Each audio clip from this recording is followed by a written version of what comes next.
Alizé Cornet, Caro Garcia, Pauline Parmentier et Kristina Mladenovic seront dans l'équipe pour la demi-finale.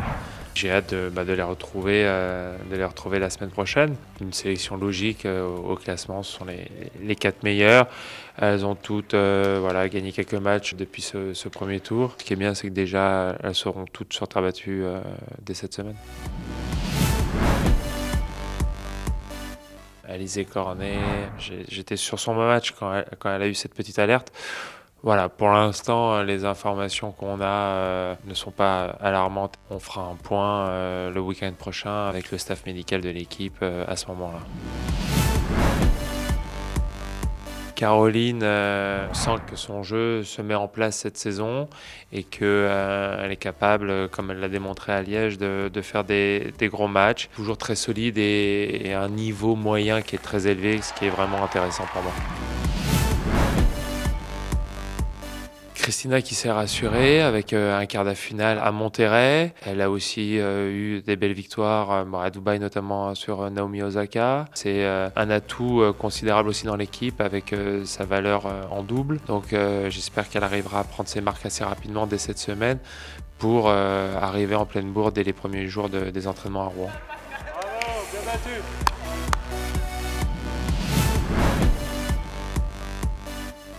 Pauline, elle est capable d'aller chercher des intensités, des niveaux de jeu et qu'il faut qu'elle arrive maintenant à maintenir. Pareil, elle adore la terre. Après, je serais ravi de la retrouver et de la préparer au mieux pour qu'elle soit prête pour jouer contre la Roumanie. On fait un peu le bilan du week-end à Liège. C'était un super week-end en termes de résultats. On a gagné 3-0, c'était inespéré. J'ai pas la prétention d'avoir une expérience énorme maintenant en tant que capitaine, mais ça me donne un tout petit peu d'expérience sur certaines situations et pour maintenir un certain équilibre tout au long de la semaine. Mais en tout cas, voilà, à l'arrivée, tout ce qui nous habite, c'est d'avoir 3 victoires le dimanche. Elles ont une équipe très complète. On sait que Simona Halep va jouer. Voilà, on connaît sa solidité, son physique, son jeu complet, sa combativité. Je pense qu'on peut s'attendre aussi à ce que cette combativité soit encore décuplée sur cette rencontre de Fed Cup.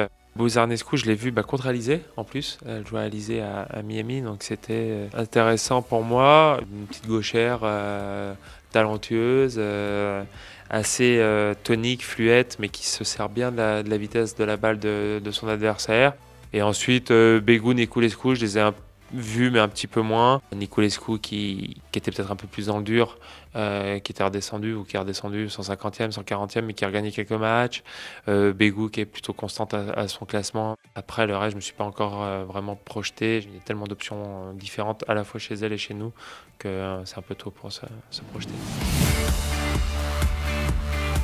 Forcément, c'est une grande joie, une grande impatience de pouvoir se retrouver. On a une chance incroyable de jouer en France. Moi, en tant que capitaine et avec mon expérience de joueur de Coupe Davis, on a vraiment poussé pour Rouen pour plusieurs raisons. C'est qu'à chaque fois, l'accueil a été fabuleux, qu'on a des bons souvenirs en tant qu'équipe de France de Coupe Davis là-bas. Ça peut être aussi la dernière rencontre d'une équipe de France en France. Donc, que ce soit Fed Cup ou Coupe Davis, avec les réformes. D'après ce qu'on entend, on sait que la billetterie a bien fonctionné. On est aux alentours de 5000 personnes pour le samedi et pour le dimanche, ce qui est vraiment pour nous super. Maintenant, il faut savoir, il y aura beaucoup de Roumains. À nous et à nos supporters de faire en sorte que on entende plus les Français que les Roumains parce que ils vont être là et ils vont être bruyants. Donc ça aussi, on va y s'y préparer, mais j'ai une totale confiance en nos supporters.